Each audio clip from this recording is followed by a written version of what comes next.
Yeah, every cliche is 100% true. I wish somebody vlogged my face when AC3 made his entrance into the world. And so, yeah, I love him so much, and he's literally done nothing.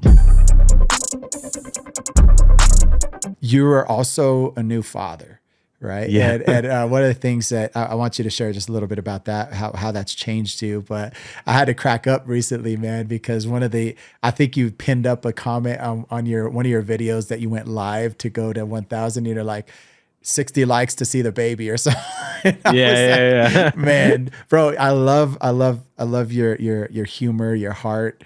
That's funny, bro. But how does it feel? How does it feel to be a new father? How's it changed you? What is it doing to you? How is God like shaping you through that? Yeah, every cliche is 100% true. Okay. Like from just like your world melting in like it was like this weird and like I like to vlog big moments and I wish I could have vlogged. I wish somebody vlogged my face when I was when AC3 made his entrance into the world. And so yeah, because it was just an outer body experience. And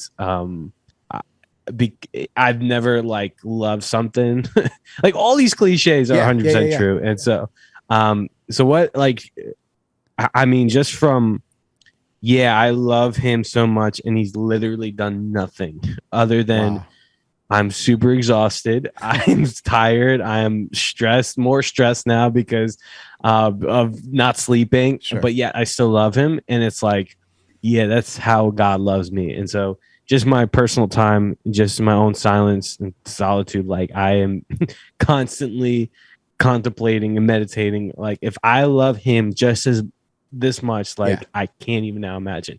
And I've heard that. I grew up in church. I've heard all that of like the Father's love for you, but now just experiencing it for myself has been game changer. And for me too, like just how I see like, okay, like there's things that I need to get better at, and there's things that I need to like cut out in my life, and I need to know, okay, like there's going to be priorities in check. I'm just want to be more disciplined with my schedule, even more so.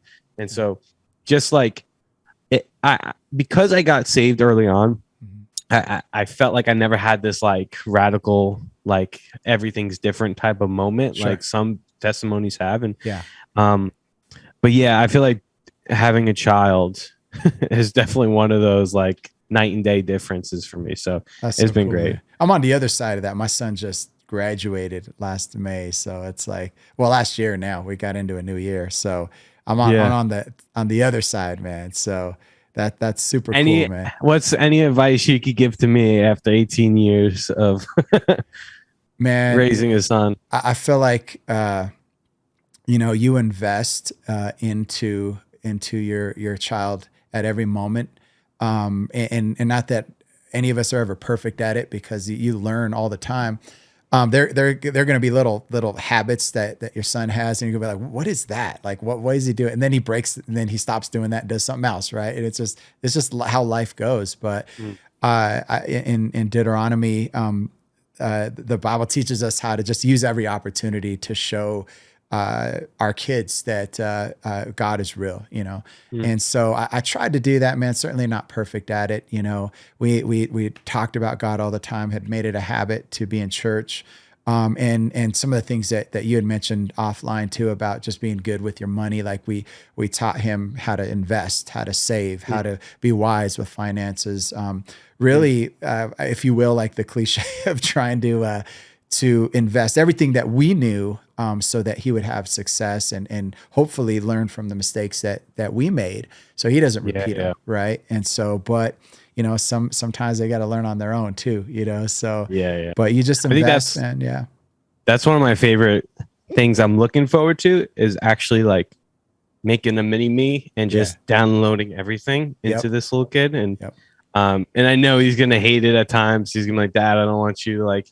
But yeah, I just want to create like the best version of me. Like, don't take all the crappy stuff, get all the good stuff. And, but yeah, I was raised by such great parents, not perfect, but like, I've seen really poor families, and just being in ministry, and yeah, like I'm so blessed, and Yeah. like I am more like blessed than I can really even imagine. And so That's so cool. having great parents, I have a huge shoes to fill, Yeah. but I think yeah, I'm excited to just and what breaks my heart is like and the thing that I'm most fearful about is Yeah. like him growing up and then rejecting Jesus, and Right. seeing a lot of the typical kids that grow up in Christian households and Yeah. walk away from the faith. And I've seen that more and more than ever before. And Yeah.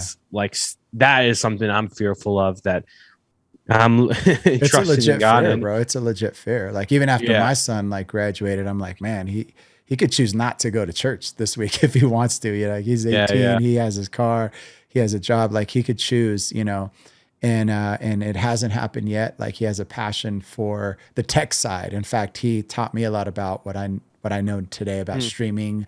Our okay, church, we stream to like 3 different platforms, to YouTube, yeah, Facebook, yeah, and Church Online. And he runs the show. He loves it. He loves the whole, yeah, you know, media shout, live streaming, you know, all of the yeah, yeah. above. And so, and he feels like obligated to help the church. And it's super cool to see his heart behind that, you know. Yeah, that's dope. But Yeah, I don't want, I want to make sure he sees the real Jesus, and yeah, that he doesn't have a lot of baggage leaving this household. And yeah, so yeah, that's my heart, and praying that but with wisdom and grace that I see that through. So that's cool, man. Well, I'll be praying that as you raise him, that God continue to give you wisdom, and you get gain from, or remember what your parents taught you and what God yeah, says, and then just throw it to him, man. That's so yeah. cool.